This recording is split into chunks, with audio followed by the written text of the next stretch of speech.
Olá, eu sou Alec Hoffer, mestre do Templo Sofiânico Filhos do Sol, e essa é a segunda parte do nosso vídeo Contradições da Bíblia.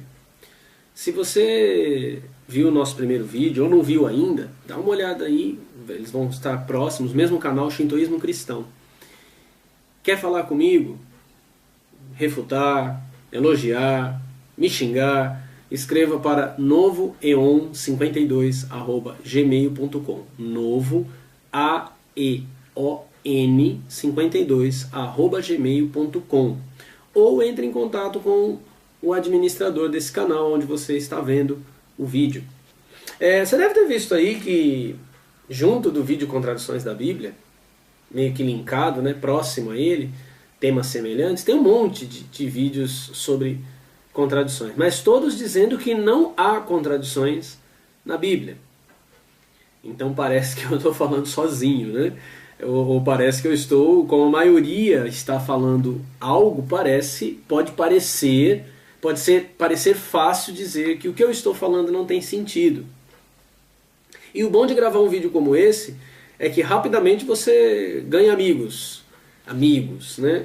Então já começou aquele evangeliquez. O que é o evangeliquez? O evangeliquez é assim, o cara vai ver meu vídeo, eu vou citar em diversos textos da Bíblia, dentro dos seus devidos contextos, e aí o cara vai falar assim, não, isso só engana quem não conhece a palavra de Deus. Isso é evangeliquez, porque tô errado, me refute, faça um vídeo. Tá com vergonha de gravar um vídeo? Não consegue falar com a câmera? Escreve, digita, publica, me refute, me desdiga, mostre, inclusive para mim, que eu estou errado. Deixa eu te explicar uma coisa. O católico, ele tem como absoluto a tradição. A tradição da igreja é absoluta. Essa tradição envolve a tradição oral, que é transmitida teoricamente desde os apóstolos, os concílios, houveram muitos concílios para decidir doutrinas. Então o católico reverencia seus santos e sua tradição. Aí o evangélico diz assim, o católico é idólatra, porque ele se curva diante de imagem. Mas para o evangélico a Bíblia é um ídolo, é Deus. Quando ele diz que a Bíblia é inerrante, ele está dizendo que a Bíblia é Deus. Não é que ela veio de Deus, é que ela é Deus, porque isso é papel. Se você pegar a minha Bíblia, você vai ver que ela está toda rabiscada. Todo mundo que estuda a Bíblia faz isso nela. Então, que ela é inerrante, que ela é infalível, que acerca de tudo que ela se pronuncia, ela está sempre certa, que não há contradições e blá blá blá. Isso é a defesa de um ídolo.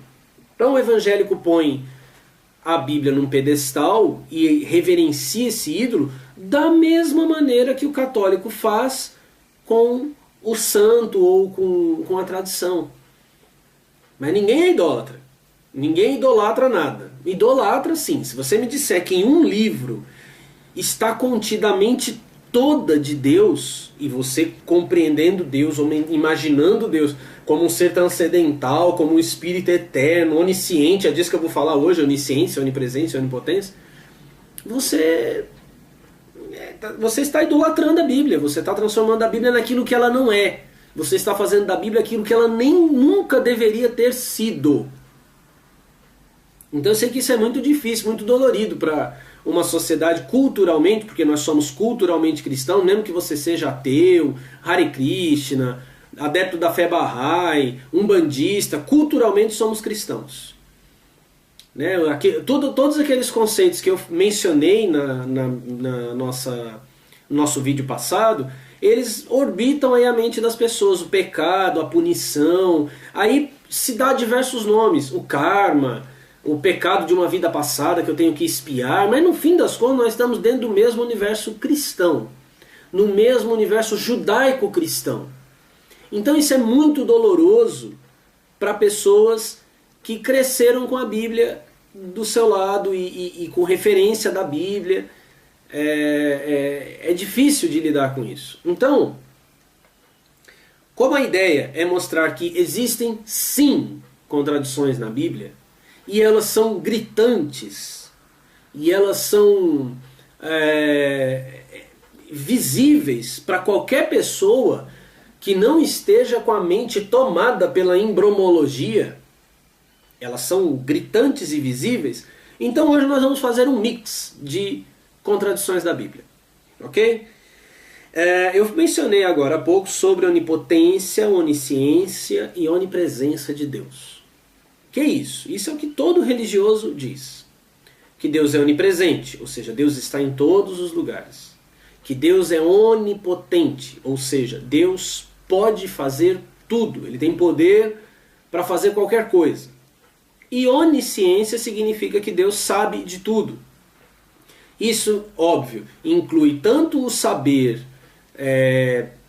das ciências, né? Deus sabe tudo, de tudo que pode ser conhecido, como Deus sabe tudo sobre o futuro.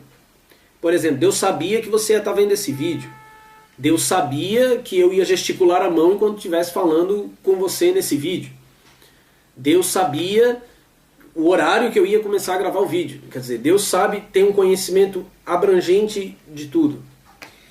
E geralmente os evangelhos, se você tiver a curiosidade, a paciência de pesquisar na internet, você vai ver que os pastores e padres em geral, eles citam o Salmo 139 como sendo o auge, o ícone, assim, a pedra sagrada que define e que aponta a onisciência de Deus. Então eu vou ler um pedacinho do Salmo 139, e é o que eu falei da outra vez. Você tem Bíblia e sabe manusear, me acompanhe.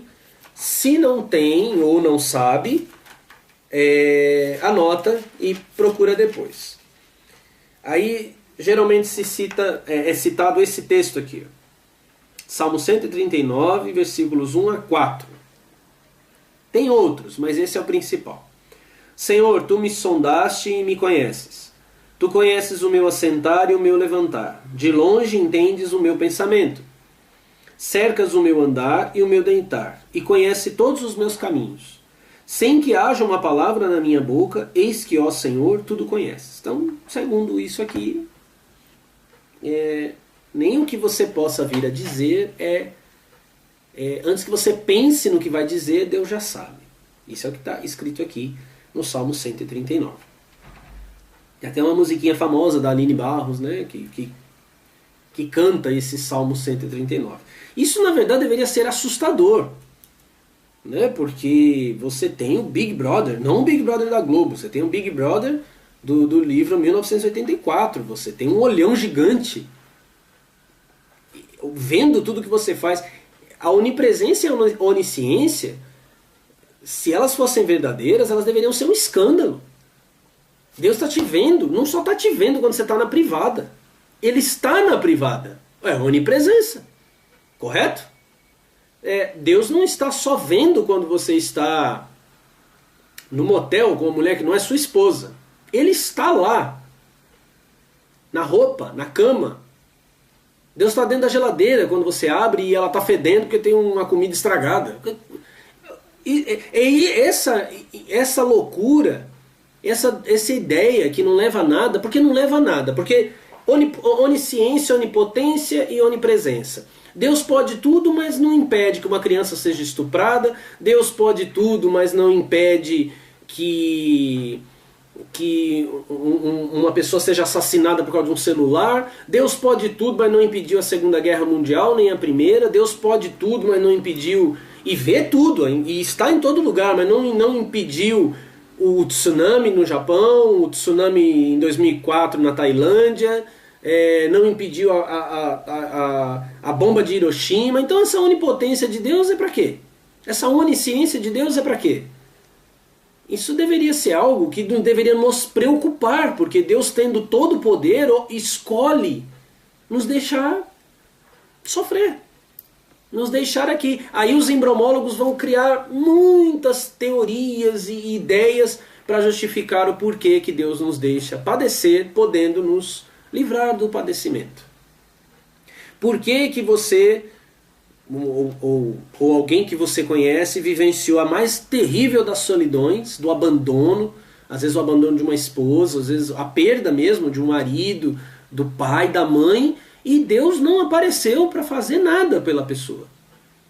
Então, aí fica estranho, aí fica difícil. E aí quando pessoas não acreditam em Deus, é difícil.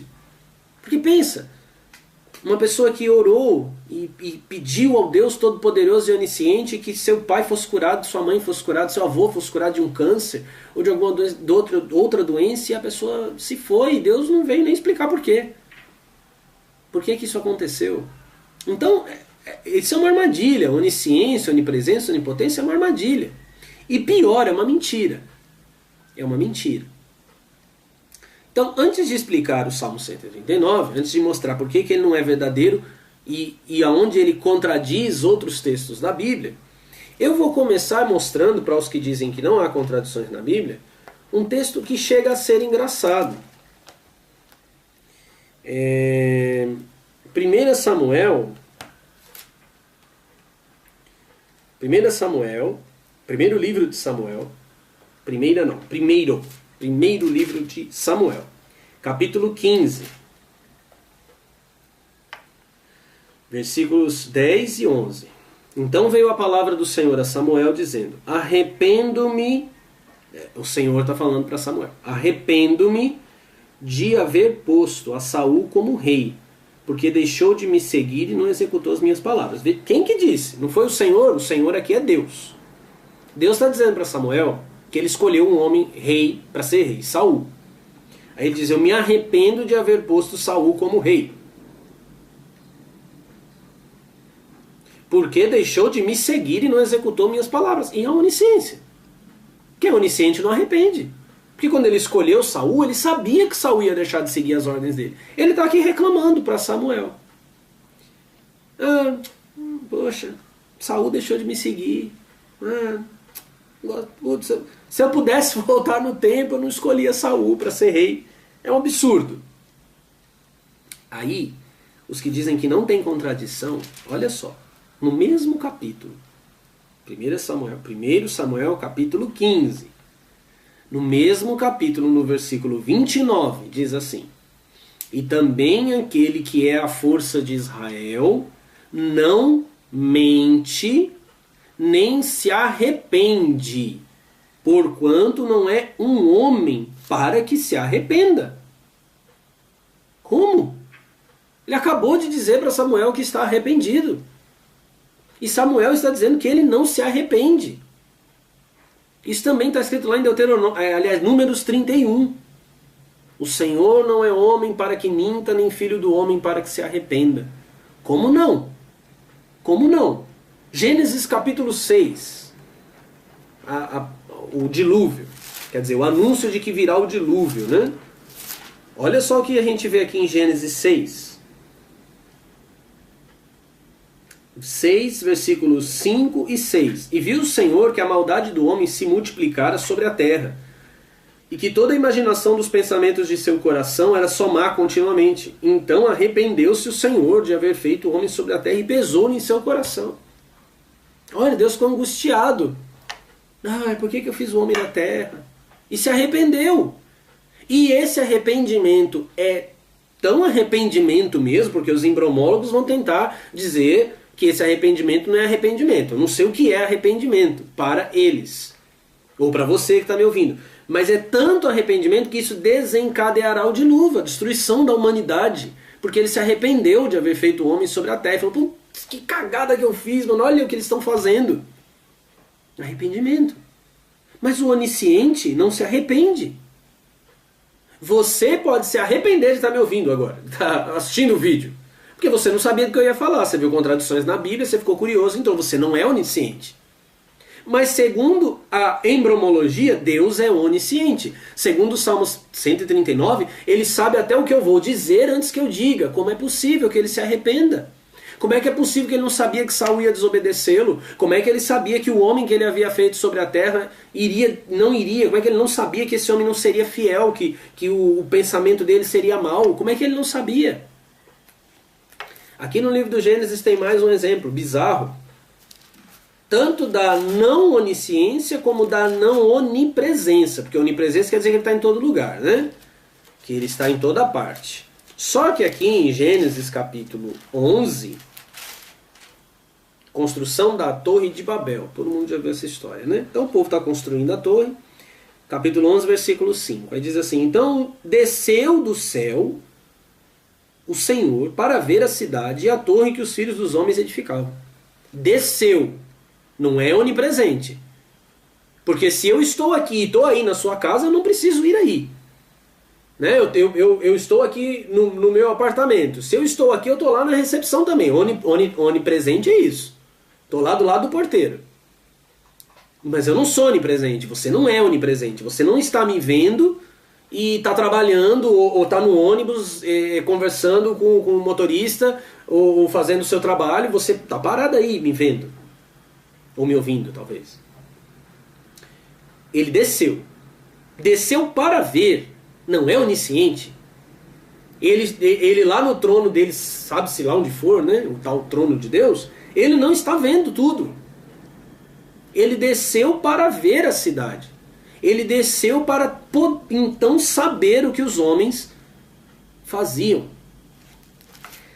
Aí depois em Gênesis capítulo 22, o famoso sacrifício de Abraão. Deus manda Abraão, testa Abraão, né? Para que Abraão é aquele cara chamado o pai das religiões, 3 grandes religiões, né? Islamismo, judaísmo e cristianismo. É chamado por muitos de o pai da fé. Um monte de igreja faz campanha para Abraão, porque Abraão teve a super fé.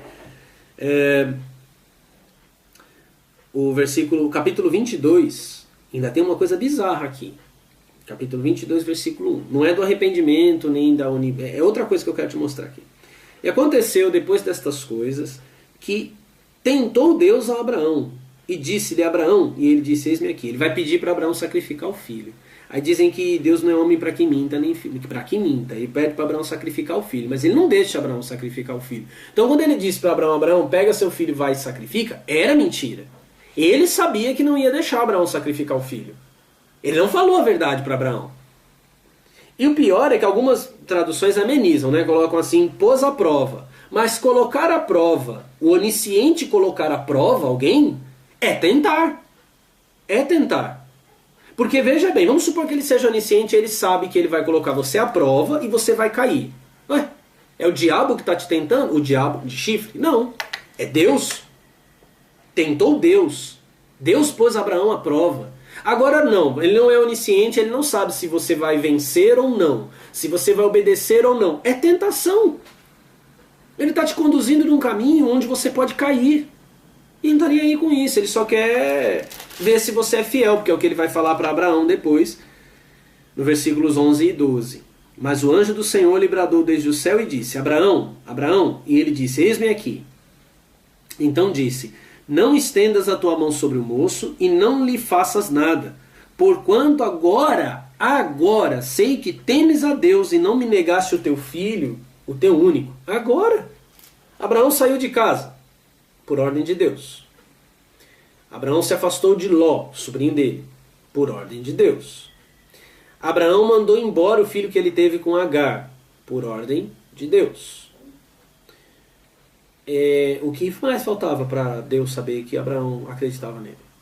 Além de não ter onisciência, ele não confia em você. Ele não acredita em mim.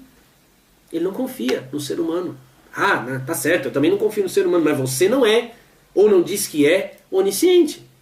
Eu e você não confiarmos, está limpo, é normal.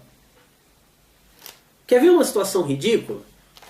Olha só, Êxodo capítulo 32.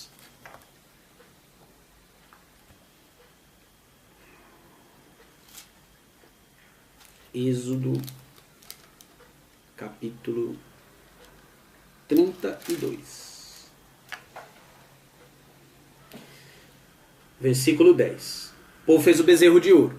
Você já deve ter visto em algum filme, alguma novela. Não sei se já fizeram bezerro de ouro em novela, mas você já deve ter visto, né? Moisés sobe para o monte para receber a lei. E aí o povo faz uma suruba lá com bezerro de ouro e tal. Aí Deus manda Moisés descer para ver o que está acontecendo. Aí Moisés fica sabendo, aí, aqui o versículo 10 de Êxodo 32. Deus fala para Moisés, agora, pois, deixa-me que o meu furor se acenda contra eles e os consuma, e farei de ti uma grande nação. Ele fala para Moisés o seguinte, Moisés, sai da frente que eu vou arrebentar todo mundo. Mas e a promessa feita a Abraão? de que a descendência de Abraão seria uma grande nação. Ele está dizendo o seguinte: eu vou destruir esse povo e vou fazer essa promessa agora com você, Moisés. Vou fazer de você uma grande nação. Quer dizer, você perder a cabeça quando fica nervoso é normal. O Deus onisciente é preocupante. Aí ele diz: porém Moisés suplicou ao Senhor seu Deus e disse: ó Senhor, porque se acende o teu furor contra o teu povo, que tu tiraste da terra do Egito com grande força e com grande mão. Olha Moisés chamando a atenção de Deus. Porque hão de falar os egípcios dizendo: para o mal os tirou, para matá-los nos montes e para destruí-los da face da terra. Ó, psicologia, pedagogia de Moisés, psicologia de Moisés para convencer o doido a não matar todo mundo. Torna-te da ira do teu furor e arrepende-te deste mal contra o teu povo. Você já muda de ideia. Pô, vão falar mal de você. Olha isso. Está na Bíblia. Eu estou lendo a Bíblia. Você que diz que conhece a palavra de Deus, eu estou lendo a Bíblia. Você vai confrontar com o Salmo 139? Você vai confrontar com 1 Reis capítulo 8, que Salomão fala que Deus conhece os pensamentos dos homens? Olha aqui. Olha isso. Leia isso. Pense nisso. Lembra-te de Abraão, de Isaque e de Israel, teus servos, aos quais por ti mesmo tens jurado, e lhes disseste: multiplicarei a vossa semente como as estrelas do céu, e darei a vossa semente toda essa terra de que tenho dito, para que a possuam por herança eternamente. Moisés fazia lembrar da promessa que ele fez para Abraão, Isaque e Israel. É Moisés que faz ele lembrar, porque senão ele ia esquecer. Ele já tinha esquecido. Ele já estava até prometendo para Moisés o que ele tinha prometido para Abraão. Aí o versículo 14: então o Senhor arrependeu-se do mal que dissera que havia de fazer ao seu povo. Pensa Deus com vergonha. Oh, é mesmo, né? Nossa, eu não pensei nisso. É ridículo. É ridículo. É Moisés que tem razão e Deus está errado. Onipresente, onisciente, onipotente. Ele disse para Moisés: Moisés, deixa que eu faça. Moisés podia impedir, e efetivamente Moisés impediu, e não foi só Moisés não, tá? Alguém vai dizer aí que é porque Moisés era amigo de Deus. O livro do profeta Amós, talvez você nunca nem tenha ouvido falar desse homem, Amós. Tem um cara na Bíblia com o nome de Amós. O profeta Amós, que não é o amigo de Deus, Moisés, também repreendeu Deus e fez Deus se arrepender, mudar de ideia. O onisciente não muda de ideia. Amós capítulo 7, a partir do versículo 1. O Senhor Jeová assim me fez ver. Eis que ele formava gafanhotos no princípio do rebento da erva serôdia. E eis que era a erva serôdia depois da cegada do rei. E aconteceu que, como eles tivessem comido completamente a erva da terra, eu disse: Senhor Jeová, perdoa, como se levantará agora Jacó? Pois ele é pequeno. Quer dizer, ele tinha mandado uma praga de gafanhotos, eles devoraram tudo. Aí ele dá uma de louco, né? O Amós, ele falou: Senhor, e agora? Como é que Jacó, como é que meu povo vai se levantar tão pequeno se a plantação foi destruída? Aí diz assim: então o Senhor se arrependeu e disse: não acontecerá, disse o Senhor. Aí daqui a pouco ele vai aprontar outra. Assim me mostrou o Senhor Jeová. Eis que o Senhor Jeová clamava que queria contender por meio do fogo. Queria brigar, contender é brigar. E consumiu o grande abismo, e também queria consumir a terra. Então disse eu: Senhor Jeová, cessa agora. Como se levantará Jacó, pois ele é pequeno? E o Senhor se arrependeu disso. Nem isso acontecerá, disse o Senhor Jeová. Você está entendendo o que é que está acontecendo?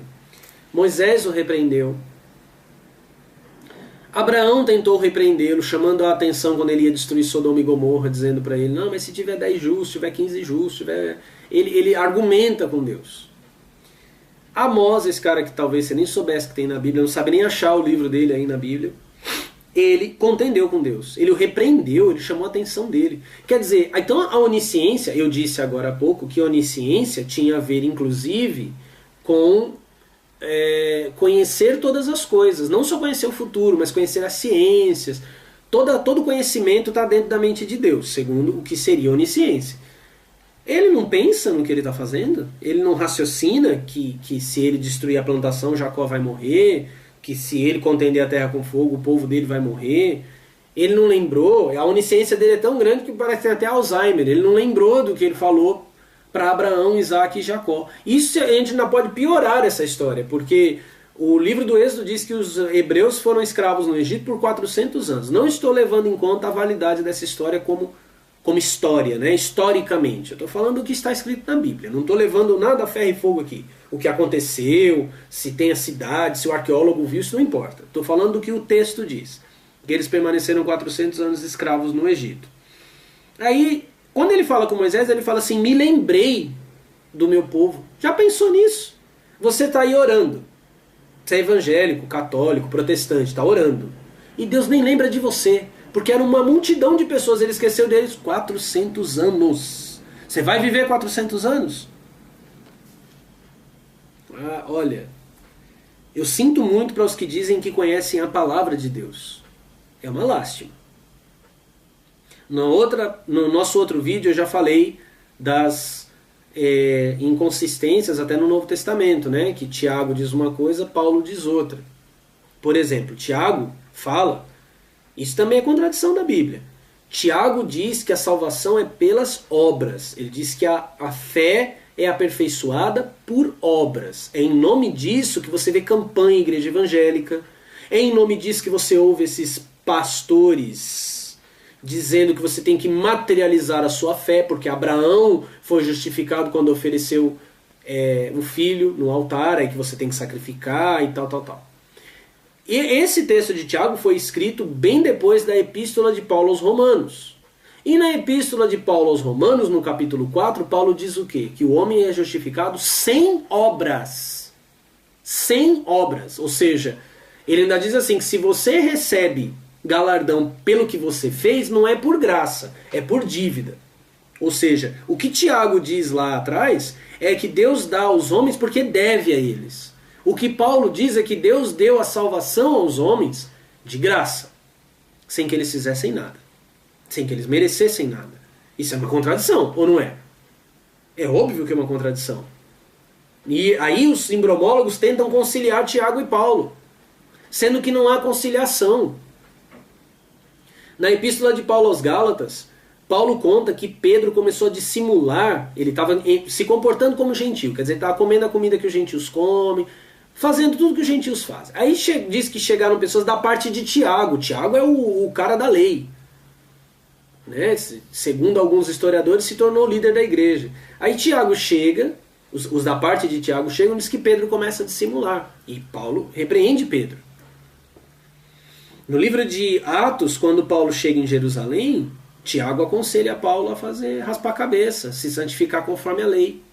Porque as pessoas vão ver que ele não é inimigo da lei. Aí o tonto do Paulo, o bobão do Paulo, faz isso. Aí quando os judeus veem Paulo no templo com gentios, ele profanou o templo porque ele trouxe gentios, e vão pra cima dele. E Tiago some, não aparece mais, Paulo é preso. Não tem conciliação, eles são inimigos. Um prega o evangelho da graça, o outro prega o evangelho da lei. Paulo fala de Jesus e da ressurreição de Jesus, e Tiago, o que Tiago fala, qualquer rabino fala. Qualquer um. Então esse negócio de ungir com óleo vem de Tiago, não vem de Paulo. O negócio de confissão de pecados vem de Tiago, vem de João, não vem de Paulo. São contradições no Novo Testamento. E aqui estão, perdão, as contradições no Antigo. E são só algumas delas. Como eu fiz da outra vez, eu faço agora. O fato de Jesus ser divino significa que Jesus é a força divina que nos impulsiona a sermos divinos também. Jesus não é babá. Eu não estou falando de um Deus, de uma divindade que é uma babá, que vai privar você de todo sofrimento e que vai se antecipar aos seus pensamentos. Nós interagimos com o divino para nos tornarmos divinos também. Só que para isso acontecer, é preciso que você deixe de amar as trevas. Isso é dito no Evangelho de João, que a luz veio ao mundo, mas os homens amaram mais as trevas do que a luz. Então você quer continuar achando que Bíblia é palavra de Deus, que Deus está em todo lugar, que Deus está dentro da câmera que eu estou gravando agora, né, no papel que eu estou mexendo aqui, eu acabei de amassar Deus. Fica nessa. Fica nessa. É trevas. E você nunca vai conhecer Deus, de verdade. O Espírito de Deus que está dentro de você e de mim. Ou então, você tem coragem de renunciar à herança religiosa, ao teu berço evangélico, ao teu berço católico, as embromologias que foram postas para fazer a Bíblia ter coerência, e entra de uma vez por todas não na aliança da letra. Porque se a gente ficar discutindo incoerências e contradições da Bíblia, a gente também não chega em lugar nenhum. Ou você abandona a aliança da letra e entra na aliança do Espírito, o Espírito que está dentro de você aí, o Espírito que te conduziu a este canal para ouvir o que eu estou falando, que quer que você preste atenção no que eu estou dizendo. Esse Deus, Espírito de Deus que já está aí dentro de você, que você nasceu com ele dentro de você. Você não ganhou ele num culto, você não ganhou por imposição de mãos, você não ganhou por batismo, ele está aí dentro de você. Perfeito, divino, conduzindo você para essa aliança do Espírito. Ou a gente continua discutindo firulas e vírgulas e coisas que não nos levam a nada. Você precisa escolher. Eu escolhi, eu decidi. Você vai decidir o quê? Nos vemos na próxima. Namastê.